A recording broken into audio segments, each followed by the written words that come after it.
ലോകത്തിന്റെ കണക്ക് പ്രകാരം 9% ആളുകളാണ് ബിസിനസ് ചെയ്യുന്നത്. 91% ആളുകൾ അത് ചെയ്യുന്നില്ല.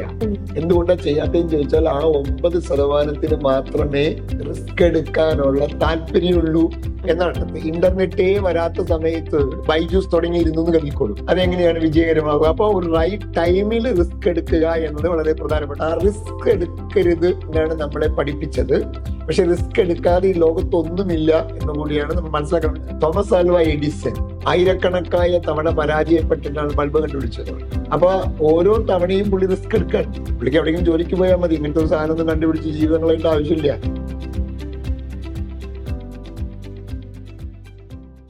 നമസ്കാരം സർ. നമസ്കാരം സർ, നമ്മൾ പല വീഡിയോസിലും പല ബുക്കുകളിലും വായിച്ചിട്ടുള്ള ഒരു കാര്യമാണ് ലൈഫിൽ റിസ്ക് എടുക്കണം എന്നുള്ളതിനെ പറ്റിയിട്ട്.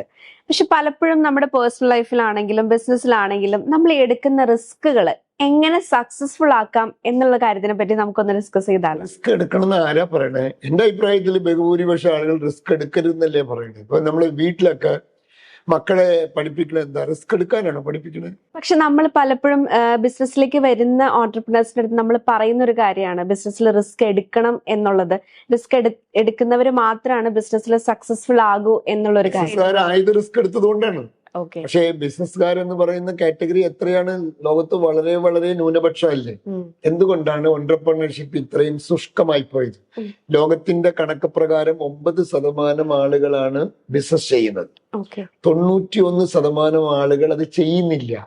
എന്തുകൊണ്ടാണ് ചെയ്യാത്തതെന്ന് ചോദിച്ചാൽ ആ 9% മാത്രമേ റിസ്ക് എടുക്കാനുള്ള താല്പര്യമുള്ളൂ എന്നാണ്. കാരണം ബാക്കിയുള്ളവർക്ക് ഇല്ല എന്നല്ല, ഈ ബിസിനസ് ചെയ്യുന്നത് പ്യൂർലി റിസ്ക് ആണ്. ആ റിസ്ക് എടുക്കാൻ അപ്പൊ നമ്മൾ ചെറുപ്പത്തിൽ നമ്മുടെ വീടുകളിൽ പഠിപ്പിക്കുന്നത് റിസ്ക് എടുക്കാതിരിക്കാനാണ്. ഒരു കാര്യം പുതുതായി ചെയ്യാൻ സമ്മതിക്കില്ലല്ലോ, അതെന്താ വെച്ചാൽ റിസ്ക് ആണ്. പക്ഷേ നമുക്കെല്ലാവർക്കും അറിയാം റിസ്ക് എടുത്തവരാണ് ലൈഫിൽ വിജയിച്ചു പോയത് എന്ന്. എന്നാൽ നമ്മൾ റിസ്ക് എടുക്കാൻ താല്പര്യമില്ല. എന്തിനാ ഗവൺമെന്റ് ജോലിക്ക് പോകണം എന്ന് പറയുന്നത്? കമ്പാരിറ്റീവായിട്ട് റിസ്ക് എലമെന്റ് കുറഞ്ഞൊരു കാര്യമാണ്. കാരണം അവിടെ വളരെ സേഫ് ആണ്. നമ്മൾ അങ്ങനെ പെട്ടെന്ന് നമ്മളെ പിരിച്ചുവിടാൻ പറ്റില്ല. നമ്മൾ ഇങ്ങനത്തെ കുറെ കാര്യങ്ങളുണ്ട്. ഇത് മോശപ്പെട്ടതായതുകൊണ്ടല്ല കേട്ടോ. ആ റിസ്ക് എന്ന് പറയുന്ന എലമെന്റ് കമ്പാരിറ്റീവ്ലി കുറവാണ്. അതായത് ആ നിയമങ്ങൾ കൃത്യമായി പറഞ്ഞത് കൃത്യമായി പാലിച്ചു പോവുകയാണെങ്കിൽ അവിടെ പ്രത്യേകിച്ച് വേറെ ഒരു റിസ്കും ഇല്ല. ഇനി ഏതെങ്കിലും ഉദ്യോഗസ്ഥൻ ചിലപ്പോൾ മനുഷ്യത്വത്തിന്റെ പേരിൽ ആ നിയമങ്ങളെ മാറ്റിയാലും അവിടെ റിസ്ക് ഉണ്ടാകും. അപ്പൊ അതുകൊണ്ട് അങ്ങനെ എടുക്കുന്നവരൊക്കെ വളരെ ചുരുക്കം ആളുകളാണ്. അപ്പൊ അതുകൊണ്ട് ആ റിസ്ക് എടുക്കരുത് എന്നാണ് നമ്മളെ പഠിപ്പിച്ചത്. പക്ഷെ റിസ്ക് എടുക്കാതെ ഈ ലോകത്തൊന്നുമില്ല എന്ന് കൂടിയാണ് നമ്മൾ മനസ്സിലാക്കണം. ചെറുപ്പത്തിലെ റിസ്ക് എടുക്കാൻ കുട്ടികളെ പഠിപ്പിക്കണം എന്ന് ചിന്തിക്കുന്ന ഒരാളാണ് ഞാൻ. പക്ഷെ തിരിച്ചറിയേണ്ടത് റിസ്ക് എടുക്കുകയാണ് ചെയ്യേണ്ടത്, ഗാംബ്ലിംഗ് കളിക്കുകയല്ല ചെയ്യേണ്ടത്.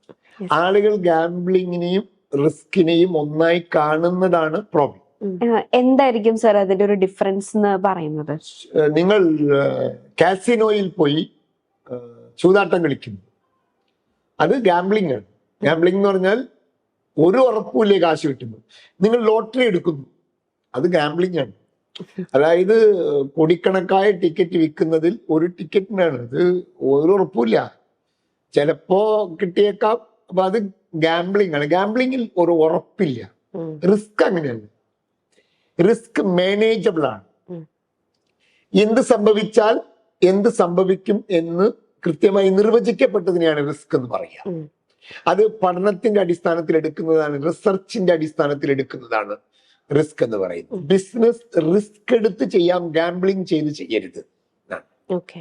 അപ്പൊ നമ്മളൊരു കമ്പനി തുടങ്ങുമ്പോൾ ആ കമ്പനിയിൽ നമ്മൾ ഇടുന്ന പൈസ ഒരു റിസ്ക് ആണ്. അപ്പൊ ആ റിസ്ക് എടുക്കാം. പിന്നെ ചില ആളുകൾ പറയില്ല എല്ലാം പോയി തകർന്ന് തരിപ്പണമായി, അയാൾ ഗാംബ്ലിംഗ് കളിച്ചതുകൊണ്ടാണ്. റിസ്ക് മാനേജബിൾ ആണ്. അത് പഠനത്തിന്റെ ആസ്പെക്റ്റിൽ ഉണ്ടാക്കുന്നതാണ്. ഇനി എങ്ങനെയാണ് ഒരു റിസ്ക് മാനേജബിൾ ആണെന്ന് അറിയും? ഇത് മാനേജബിൾ ആണോ അല്ലയോ എന്ന റിസ്ക് ഞാൻ അപ്പൊ പറയും. നമ്മൾ റിസ്ക് എടുക്കുമ്പോൾ അതിൽ പല സാധ്യതയുണ്ടല്ലോ. ഒന്ന്, അത് വമ്പിച്ച വിജയമാവാനുള്ള ഒരു സാധ്യത, അല്ലെങ്കിൽ ചിലപ്പോൾ വിചാരിച്ച പോലെ പോകാനുള്ള സാധ്യത, അല്ലെങ്കിൽ വിചാരിച്ചതിനേക്കാൾ കുറച്ച് മോശമാവാനുള്ള സാധ്യത, ഇല്ലെങ്കിൽ ഏറ്റവും പൊളിഞ്ഞു പോകാനുള്ള ഒരു, അതിനാണ് വസ്റ്റ് സിനാരിയോ എന്ന് പറയുന്നത്. ഈ വസ്റ്റ് സിനാരിയോ എന്താണെന്നും അത് നിങ്ങളുടെ ലൈഫിൽ ഉണ്ടാക്കാൻ പോകുന്ന ഇമ്പാക്റ്റ് എന്താണെന്നും അതോടുകൂടി നിങ്ങൾ ഇല്ലാതാകുമെങ്കിൽ അത് റിസ്ക് അല്ല, ഓക്കെ, അതൊരു ഗാംബ്ലിംഗ്. ശരി. അപ്പൊ അതിനെയാണ് ആ വസ്റ്റ് സിനാരിയനെ കാണാൻ കഴിയുകയും ഏറ്റവും നെഗറ്റീവായ ഒരു അന്തരീക്ഷമാണ് കാണുന്നത്. അത് എന്നോട് ആളുകൾ കടം ചോദിക്കുമ്പോൾ അപ്പൊ നമുക്ക് ചിലപ്പോ വളരെ ജെന്യുവിനായി തോന്നി നമ്മളൊരു കടം കൊടുക്കുകയാണ്. ഈ കടം കൊടുക്കുമ്പോൾ ഞാൻ ചിന്തിക്കുന്ന ഒരു ചോദ്യം ഇതാണ്, ഇതിന്റെ വസ്റ്റ് സിനാരിയോ എന്താ? ഇയാൾ ഈ പൈസ തരാതിരിക്കും, രണ്ട്, ഇയാളുമായിട്ടുള്ള ബന്ധം പോകും. കാരണം ഈ പൈസ മേടിച്ചു കഴിഞ്ഞാൽ പിന്നെ നമ്മളെ കാണാനുള്ള ബുദ്ധിമുട്ട് കൊണ്ട് ഇയാൾ നമ്മളെ വിളിക്കാണ്ടാകും. ഇതൊക്കെ അനുഭവങ്ങളാണ് ഇതിന് മുമ്പൂട്ടായിട്ടുണ്ട്. അപ്പൊ നമ്മൾ ചോദിക്കുന്നത് ആ ഫസ്റ്റ് സിനാരിയോയിൽ നമുക്ക് അഫോർഡബിൾ ആണോ, ഇത് നമ്മുടെ ജീവിതത്തിനെ ബാധിക്കാതിരിക്കുമോ ചെയ്യാന്നാണ്, ഇല്ലെങ്കിൽ അത് ചെയ്യാതിരിക്കുക എന്നാണ്. അപ്പൊ റിസ്ക് മാനേജബിൾ ആണെന്ന് പറയുന്നത് വസ്റ്റ് സിനാരിയോയിൽ അത് എങ്ങനെയായിരിക്കും എന്ന് നിങ്ങൾക്ക് ഊഹിക്കാനും അത് താങ്ങാനും നിനക്ക് കഴിയുമെങ്കിൽ അത് റിസ്ക് ആണ്. അതായത് ഈ വെസ്റ്റ് സിനാരിയോനെ പറ്റി നമ്മൾ ഓൾറെഡി നോളജബിൾ ആയിരിക്കണം, ലൈക്ക് അതിനെപ്പറ്റി നമ്മൾ പ്രിപ്പയർഡ് ആയിരിക്കണം, അതിനെക്കുറിച്ച് ധാരണ ഉണ്ടാവണം. അത് ഉണ്ടാവണം നിർബന്ധമില്ല, പക്ഷേ അതിനെ നിങ്ങൾക്ക് മാനേജ് ചെയ്യാൻ കഴിയുമെങ്കിൽ റിസ്ക് മാനേജബിൾ ആണ് നിങ്ങളെ അപേക്ഷിച്ച്. പല ഓൺടർപ്രണേഴ്സും പറയുന്ന ഒരു കാര്യമാണ്, ഞാൻ ഈ ഒരു കാര്യം ഇന്ന ടൈമിൽ ചെയ്തത് കൊണ്ട് അത് സക്സസ് ആയില്ല എന്നുള്ളത്. അപ്പൊ റിസ്ക് കാൽക്കുലേറ്റ് ചെയ്യുമ്പോൾ നമ്മൾ ആക്ച്വലി അത് ഇന്നത്തെ കറന്റ് മാർക്കറ്റ് കണ്ടീഷനിലും ഇന്നത്തെ ഒരു കറന്റ് സിനാരിയോയിലും വാലിഡ് ആണോ എന്ന് കൂടി നമ്മൾ ചെക്ക് ചെയ്യണ്ടേ? ലോകത്തെ ഏത് പ്രവൃത്തിയും ശരിയും തെറ്റുമാകുന്നത് ശരിയായ സമയത്ത് ചെയ്യുന്നത് കൊണ്ട് തന്നെയാണ്. എത്രയോ ആ കാലഘട്ടത്തിന് അനുസൃതമായ ഇന്നോവേഷൻസ് ആണ് ലോകത്തിൽ വരിക.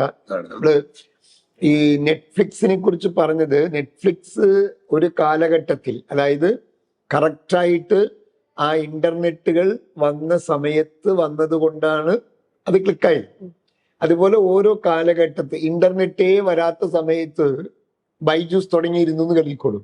അതെങ്ങനെയാണ് വിജയകരമാകുക? അപ്പൊ ഒരു റൈറ്റ് ടൈമിൽ റിസ്ക് എടുക്കുക എന്നത് വളരെ പ്രധാനപ്പെട്ട, ഇതാ റിസർച്ചിൽ വരേണ്ട കാര്യമാണ്. റൈറ്റ് ടൈം ആണോ, റൈറ്റ് പ്ലേസ് ആണോ, റൈറ്റ് ടാർഗറ്റ് ഗ്രൂപ്പ് ആണോ, ഇങ്ങനെയൊക്കെ നോക്കിയിട്ട് വേണം നമുക്ക് ആ റിസ്ക് എടുക്കാം. അതാണ് പഠന വിധേയമായി എടുക്കുന്നതിനെയാണ് റിസ്ക് എന്ന് പറയുന്നത്. സർ, പലപ്പോഴും പറഞ്ഞിട്ടുള്ള ഒരു കാര്യമാണ്, എന്ത് കാര്യം സക്സസ്ഫുൾ ആകണം എന്നുണ്ടെങ്കിൽ അതിന്റെ പിന്നിൽ ഒരു സ്ട്രോങ് ആയിട്ടുള്ള പർപ്പസ് അല്ലെങ്കിൽ വൈ ഫാക്ടർ ഉണ്ടാകണം എന്നുള്ളൊരു കാര്യം. അപ്പൊ റിസ്ക് കാൽക്കുലേറ്റ് ചെയ്യുന്ന ടൈമിൽ അല്ലെങ്കിൽ റിസ്ക് എടുക്കുന്ന ടൈമിൽ നമ്മുടെ ആ ഒരു ഗോള് അല്ലെങ്കിൽ നമ്മുടെ പർപ്പസ്, ഇതെല്ലാം ആ ഒരു വൈ ഫാക്ടർ ഇതെല്ലാം ഭയങ്കര സ്ട്രോങ് ആണ് എന്നുണ്ടെങ്കിൽ ആ റിസ്ക് സക്സസ്ഫുൾ ആവാനായിട്ടുള്ള ചാൻസസ് കൂടുതലുണ്ട്, സാധ്യതയുണ്ട്.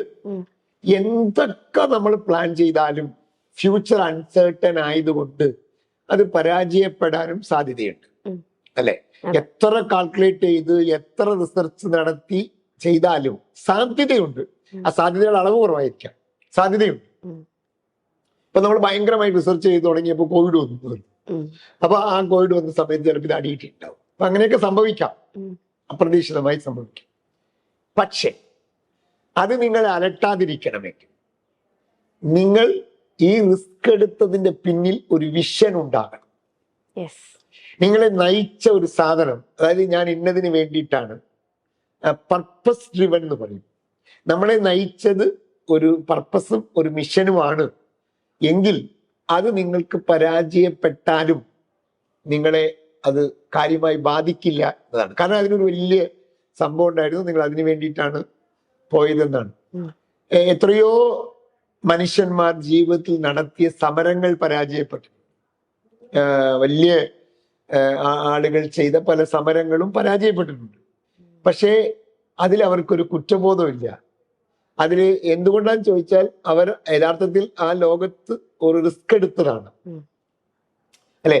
സ്വസ്ഥമായി ജീവിക്കേണ്ട കാലഘട്ടത്തിൽ ഇപ്പൊ യേശു ക്രിസ്തുവിനെ കുറിച്ച് നമ്മൾ പറയുമ്പോൾ എന്താ പറയാ, യഥാർത്ഥത്തിൽ അദ്ദേഹം വലിയൊരു റിസ്ക് ആണ് എടുത്തത്. അന്ന് നിലനിൽക്കുന്ന കാര്യങ്ങളെ പുള്ളി ഒപ്പോസ് ചെയ്യാണ്, അതിന് ആ റിസ്ക് എടുക്കാൻ. ആ റിസ്ക് നമുക്ക് ആ റിസ്കിൽ ചിലപ്പോ ഇത്തരം റിസ്കുകൾ ജീവിതത്തിൽ എടുക്കുമ്പോൾ അത് ഒരു ദൈവപുത്രനായതുകൊണ്ട് എടുത്തു, ഉയർത്തെഴുന്നേൽറ്റു, ലോകത്ത് എല്ലാവർക്കും ഭയങ്കര പ്രചോദനമായി മാറി. ഒരു സാധാരണ മനുഷ്യന് ചിലപ്പോൾ ഇതുപോലെ തിരിച്ചുയർത്തെഴുന്നേൽക്കാൻ കഴിയാതെ വന്നാൽ പോലും അയാൾ ഒരു പർപ്പസ് ഡ്രിവൻ ആയിട്ടാണ് അത് ചെയ്തതെങ്കിൽ ആ റിസ്ക് അയാൾക്ക് പ്രചോദനമാണ് തരിക, അയാളെ തളർത്തുകയല്ല ചെയ്യുക എന്നാണ് എന്റെ വിശ്വാസം.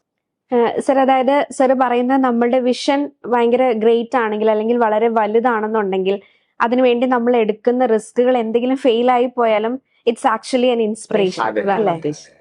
അയാളെ അപേക്ഷിച്ച് അത് പരാജയപ്പെട്ടു എന്ന അർത്ഥത്തിലല്ല. നമ്മള് തിരിച്ചൊരു നമുക്ക് എപ്പോഴും നമ്മൾ ഒരുപാട് പറഞ്ഞ ഒരു ക്ലീശയായ ഒരു എക്സാമ്പിൾ, തോമസ് ആൽവ എഡിസൺ ആയിരക്കണക്കായ തവണ പരാജയപ്പെട്ടിട്ടാണ് ബൾബ് കണ്ടുപിടിച്ചത്. അപ്പൊ ഓരോ തവണയും പുള്ളി റിസ്ക് എടുക്കാൻ അല്ലെ? പുള്ളിക്ക് എവിടെയെങ്കിലും ജോലിക്ക് പോയാൽ മതി, ഇങ്ങനത്തെ ഒരു സാധനം ഒന്നും കണ്ടുപിടിച്ച് ജീവിതങ്ങളേണ്ട ആവശ്യമില്ല. അപ്പൊ ആ റിസ്ക് എടുക്കുമ്പോഴും ആ റിസ്ക് അദ്ദേഹത്തിന് അത് പരാജയപ്പെട്ടിട്ടും അദ്ദേഹം വലിയൊരു പർപ്പസിന് വേണ്ടി അത് ചെയ്യുന്നു എന്നതാണ്. സർ, നമ്മളിപ്പോ റിസ്ക് മാനേജ് ചെയ്യുന്നതിനെ പറ്റിയിട്ടാണ് ഇപ്പൊ ഇത്രയും നേരം പറഞ്ഞത്. ഞാൻ മറ്റൊരു ചോദ്യത്തിലേക്ക് വരാം. എപ്പോഴായിരിക്കും നമ്മൾ എടുക്കുന്ന റിസ്കുകൾ സക്സസ്ഫുൾ ആവുന്നത്? ഈ റിസ്ക് എടുക്കുന്നതിന്റെ പിന്നിലുള്ള ഉദ്ദേശം സമൂഹത്തിൽ കാണുന്ന അല്ലെങ്കിൽ ഉദ്ദേശിക്കുന്ന ഗ്രൂപ്പിൽ കാണുന്ന ഒരു റിയൽ പ്രശ്നത്തിന് പരിഹാരമാണെങ്കിൽ ആ റിസ്ക് വിജയിക്കാനുള്ള സാധ്യത കൂടുതലാണ്. ഉദാഹരണം, നമ്മളൊരു ബിസിനസ് തുടങ്ങുമ്പോൾ ഒരു പ്രോഡക്റ്റ് കൊണ്ടുവരുമ്പോൾ അത് ഇവിടുത്തെ റിയൽ പ്രോബ്ലത്തിനെയാണ് സോൾവ് ചെയ്യുന്നതെങ്കിൽ നമ്മൾ റിസ്ക് എടുത്താണല്ലോ ചെയ്യുന്നത്. ആ റിസ്ക് എടുക്കുന്നത് വിജയകരമായി മാറും. അത് അങ്ങനെ പഠിക്കാതെ ചുമ്മാ അങ്ങോട്ട് തുടങ്ങുന്ന സമയത്താണ്. അപ്പൊ യഥാർത്ഥത്തിൽ നിങ്ങൾ എടുക്കാൻ പോകുന്ന റിസ്ക് എന്തിനു വേണ്ടിയിട്ടാണ്, എന്ത് മാറ്റം, എന്ത് ഇമ്പാക്ട്, എന്ത് പ്രോബ്ലത്തിനെയാണ് നിങ്ങൾ സോൾവ് ചെയ്യാൻ പോകുന്നത് എന്നതിനെ കുറിച്ച് വ്യക്തമായ ഒരു ധാരണയുണ്ടെങ്കിൽ റിസ്ക് വിജയിക്കാനുള്ള സാധ്യതയുണ്ട്. സർ, നമ്മളിപ്പോ ഈ ബിസിനസ്സിൽ എടുക്കുന്ന റിസ്ക് എന്ന് പറയുന്നത് നമ്മുടെ കറന്റ് മാർക്കറ്റിൽ നിൽക്കുന്ന എന്തെങ്കിലും ഒരു പ്രശ്നത്തിന് ഒരു സൊല്യൂഷൻ ആയിട്ടാണ് നമ്മൾ അത് കൊണ്ടുവരുന്നത് എങ്കിൽ ആ ഒരു റിസ്ക് സക്സസ്ഫുൾ ആവാനായിട്ടുള്ള ചാൻസസ് കൂടുതലാണ്. ഓക്കെ സർ, നമ്മൾ ഈ ഒരു വീഡിയോയിൽ കുറെ കാര്യങ്ങളെ പറ്റി ഡിസ്കസ് ചെയ്തു. ലൈക്ക് റിസ്കിനെ പറ്റി പറഞ്ഞു, അത് മാനേജ് ചെയ്യുന്നതിനെ പറ്റി പറഞ്ഞു, എപ്പോഴാണ് അത് സക്സസ്ഫുൾ ആകുക, ഇങ്ങനത്തെ കാര്യങ്ങളെ പറ്റി നമ്മൾ ഡിസ്കസ് ചെയ്തു. ഇത് കണ്ടുകൊണ്ടിരിക്കുന്ന ഒത്തിരി ഓൺട്രപ്രണേഴ്സ് ഉണ്ടാവും. അപ്പൊ സാറിന് അവർക്കൊരു സജഷൻ പോലെ റിസ്കുമായിട്ട് റിലേറ്റ് ചെയ്ത് ഈ ഒരു കാര്യത്തിൽ എന്ത് സജഷൻ ആയിരിക്കും കൊടുക്കാൻ പറ്റുക? റിസ്ക് എടുക്കലാണ് ജീവിതം. റിസ്ക് എടുക്കാതിരിക്കുന്നത് മരണത്തിന് തുല്യമാണ്.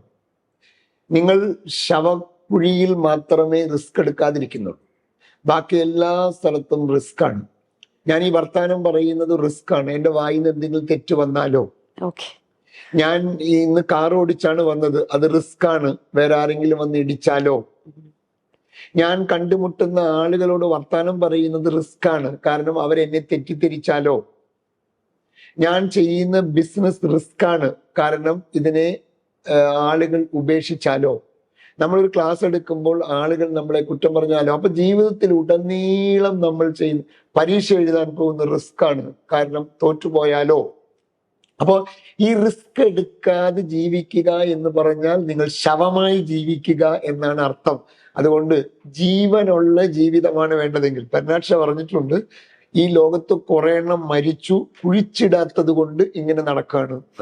അങ്ങനെ ശവമായി ജീവിക്കാതിരിക്കണമെങ്കിൽ ജീവിതത്തിൽ റിസ്കുകൾ എടുക്കുകയും ആ റിസ്കുകളിൽ പരാജയ സാധ്യതകൾ ഉണ്ടെങ്കിൽ പോലും മുന്നോട്ട് പോവുകയും ചെയ്യൽ തന്നെയാണ് ജീവിതം എന്നാണ് എനിക്ക് തോന്നുന്നത്.